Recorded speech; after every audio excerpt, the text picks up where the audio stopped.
title was. I think I put it as, minding your marriage. I think that's what I put it. Minding your marriage. How are you minding your marriage? How are you showing up for your marriage? I think I made a post, was that yesterday? About just the best availability is availability. And something I want to talk about briefly today is intimacy. Intimacy is really one of the, I think, top 3 things that really drives your marriage. So how are you being intentional in your intimacy?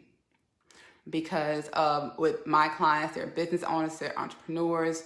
I have clients that are, nurses, very long, busy days, long schedules. I was actually just talking to one of my clients just now about just that very thing. And one thing she said is that I just don't have time. I don't have time. And if y'all know me, I'm going to be straight up. I see numbers going up, numbers going down. If you're coming on, just say hello so I can know that you are here. But she said, hey, I don't have time. I said, no, you have time, because if your marriage is important to you, again, if your marriage is important to you, you will make the time to create intimacy, because intimacy, again, is, like I said, is one of those top 3 things that really drives your marriage. It keeps your marriage together. It will drive you apart. It helps build that emotional connection, that physical connection. So if we aren't creating the time, we aren't creating the space, to do that, that means one is not a priority to you. So if your marriage is not a priority to you, if your intimacy and building that connection with your partner is not a priority to you, what are you in it for? And when I say, be intentional about it and showing up, it doesn't mean that it has to be 3 hours a day, 5 hours a day. Sometimes quality over quantity in some situations. Quality over quantity is most important. I've told y'all before, I think it was a couple weeks ago, Charlie and me stayed on the phone for like 6 hours. Not sure how how that happened. We stayed on the phone for 6 hours, and the next day, I'm not sure if we even talked, because I think we were talked out. And maybe we did. I think we did talk for maybe about an hour. I'm not sure. But you have to take the time. You have to create the space, and one has to see it as important. Is it important to you? If it's not, what's more important than your household? What's more important than your marriage? If you are giving 8 hours a day to your business, 10 hours a day, 12 hours a day to your business, if you are giving 12 hours a day to work, you have time. And dare I say, I know what nurses, because I've had quite a few clients that are nurses and in that industry, that even if you're working 12 hours a day, I would say more, so like 14, 15, just between the getting up and getting ready and getting to work and getting home, I am going to say you still have time. Because guess what? I'm going to tell you, like I just told, one of my clients. I said, kids are needy. Kids don't care whether you're busy or not. They don't care whether you have work or not. They don't care how many hours a day you're working. They still want your attention. They still need your attention. They still need to be fed. They still need to be taken care of. You should give your spouse that same courtesy. So if you're working 10, 12 hours a day, I don't care. I don't care. I don't care. And create the space. Because what happens is you become emotionally disconnected. You're not physically connected. You're emotionally disconnected. Now we have nothing we no longer talk about. Now we're not even sharing the same space together. Now I'm not sure if I even want to be together. You see how just those small little moments of quality time, if you're not feeding into those, if you're not planting those seeds, and I wish I can tag her, I can't remember her name. She said this, it's, planting the seeds and it will flourish. You have to plant those small seeds. Yes, in the beginning, it may seem that it's a lot of work. I got to find time. I have to do this, but I'm sleepy, but I'm that. Do you tell your baby they're sleeping when they want something to eat? No. So you have to create the space. If you're coming in and say hello, let me know you're here. Let me know you're watching. Because I just see faith on. So I don't have time to rebuild my intimacy. I don't have time to make time for my spouse. Create the space. Clear your calendar. What do you have going on today? I would say how much are you on social media? How many hours a day you're spending catering to your boss? How many hours a day are you spending, working in your business? How many hours a day are you spending taking care of yourself, which is very needed. But if you can create space for all of those things, you can also create space to build intimacy in your marriage. So there is no excuse. And there are times, I can attest to this, that we do let it fall by the wayside. I have been there. I have done that. I have definitely neglected my partner. So I know how it is. I know how it feels.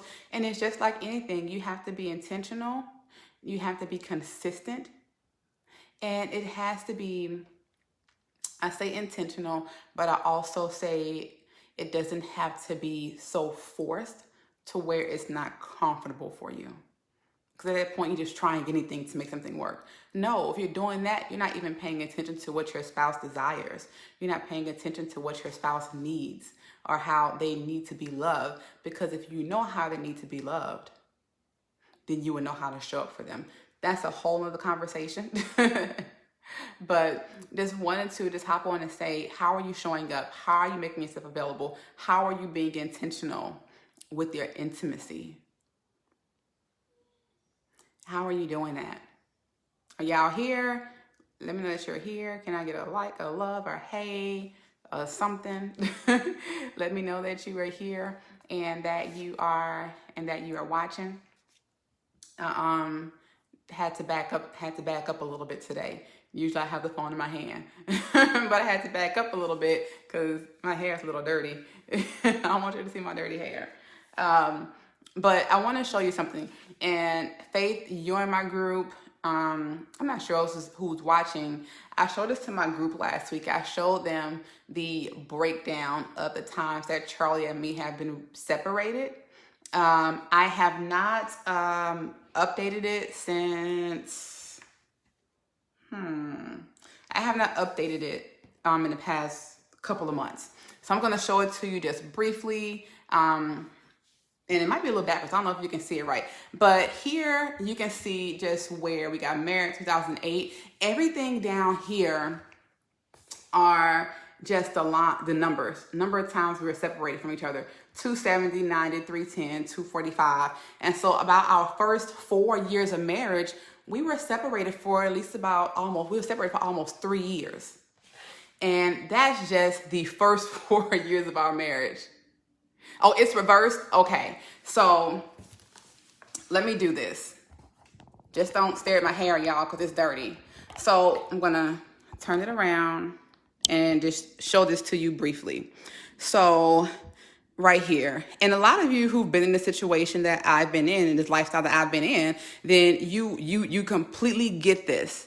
And you completely get, and so right here, while we're showing you about 972 days, and that's just our first 4 years of marriage. So you completely understand how you can let your marriage fall to the wayside, how you can not take the time to tune into each other. I'm here to show you it's possible. It's possible. I've been married for 13 years. And we've been together for 15, 16, something like that. And so in a lot of that time, we have spent apart. And some of you who are new and don't know me, we are not together right now. Which is hence why I said a couple weeks ago, we were on the phone for about 6 hours. And 6 hours is not common for us, but an hour is like easy day. So you really have to be intentional about it. Quality time is important. right? Making the time is important. We have to stop making the excuses that I don't have time. And you want to know where to fit it. How can I fit this in my day? Shoot me a picture of your schedule. Write it down. Screenshot me a picture of your schedule or message me, what your schedule looks like. And I'm pretty sure I can find some time in there for you to rebuild your marriage, because guess what happens? If you don't make that time, you know what comes next. I've already said it. You don't make that time, boom, boom, boom, boom, boom, on the way out the door. So it just starts with just a little bit of planting the seeds. And some people need help with that. Some people need help in that area because they, one, don't know how to do it, don't know how to come up with new things, don't know, are not very intimate, don't know how to be intimate and what that looks like. So if that is you, if you feel, hey, I am struggling in that area, I want to do more, I want to show up more, I'm just not sure what the hell it looks like, or how I can do more, in my marriage, how I can show up more for my spouse. I think I'm doing okay, but she says I'm not, or he says I'm not. Let's talk. Let's definitely talk about that, but you definitely have to do more, show up in your marriage. Intimacy is definitely a cornerstone for keeping your marriage together. So that is it. The last time I did this live and I put my phone back in the screen, it popped out in my hands. So that is it. And so if y'all are on, if y'all are watching, just comment. Let me know, how did you show up in your marriage over today or in the past, let's say the past 2 days, 3 days. How have you really, just shown up in your marriage? How have you created space for intimacy in your marriage? Where did you find the time?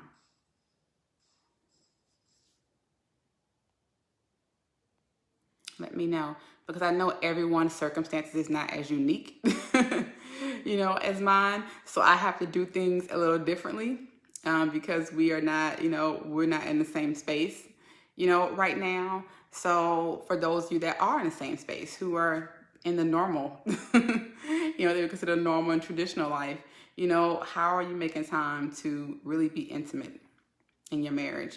And mind you, when I say intimate, being intimate, I'm not just talking about, my son's here, I'm not just talking about sex, not just talking about being physical, but how are you taking the time to really work on your emotional connection?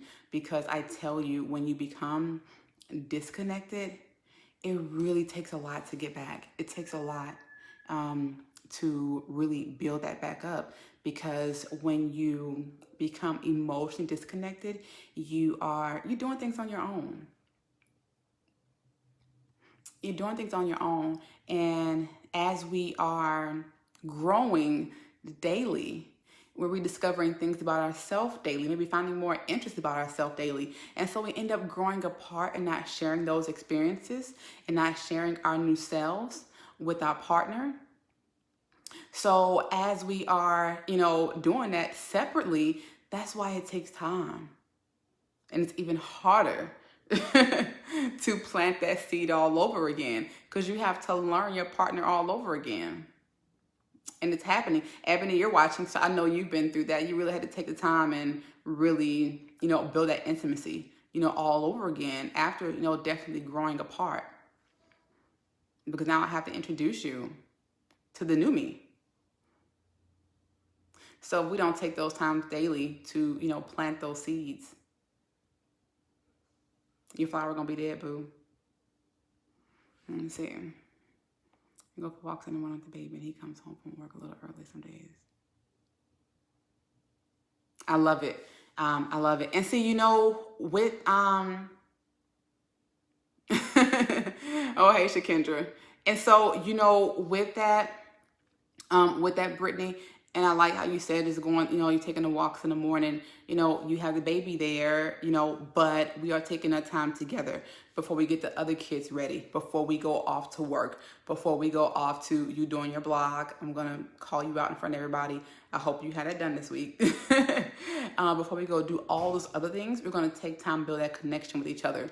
And also understanding that I am, you're doing things at home. And when he comes home from work, let me take that weight off of you so you can go take care of yourself. Because as you take care of yourself, you'll definitely be able to show up and take care of me and take care of our family, right? So it's definitely doable. We sometimes make it harder than what it is because we are stubborn, we're selfish, we're stuck in our ways. Okay, the writing is done. Good. So that is it. That is it. That's all I wanted to come talk about just today. Really being intentional. Really being intentional about your intimacy. And if you are struggling in that area, then let's talk. Yeah, I know I do offer free coaching sessions. We definitely lose each other when you don't make the time. We put everything ahead of our family because we feel they will always be there. But I learned the hard way. Yes. And I think if I didn't put this as the title, I think I took it back. Did I put it as a title, Minding Your Marriage? I think I put it in a title, then took it out and put something about intimacy. Not sure what the title is. But if that's not what it is, that's what I was going to call it at first, Minding Your Marriage. Because that is truly, one of the ways we definitely lose sight of minding our dang marriage. We put everything else, we put other people outside of our homes before us. And I say this, and people may say it sounds harsh. I don't care. Hey, they're not in your house. They can wait. They can wait. Mind your house. Mind your marriage. Take care of your partner. Period. And yes, if you need help in that area, get the help. But first, understand that I need to mind what's in my house. I may not have the tools to do it, but I know it's a place to start. And not worrying about people that don't live here. Be intentional on your intimacy. Mind your own marriage. Take care of your home. Take care of yourself. And that is it. Y'all have a good day. Have a couple more things to do, and I got to follow up with a client. But again, if you want to have a conversation with me, definitely message me and I can book you. But you all have an amazing, amazing rest of your day. Bye.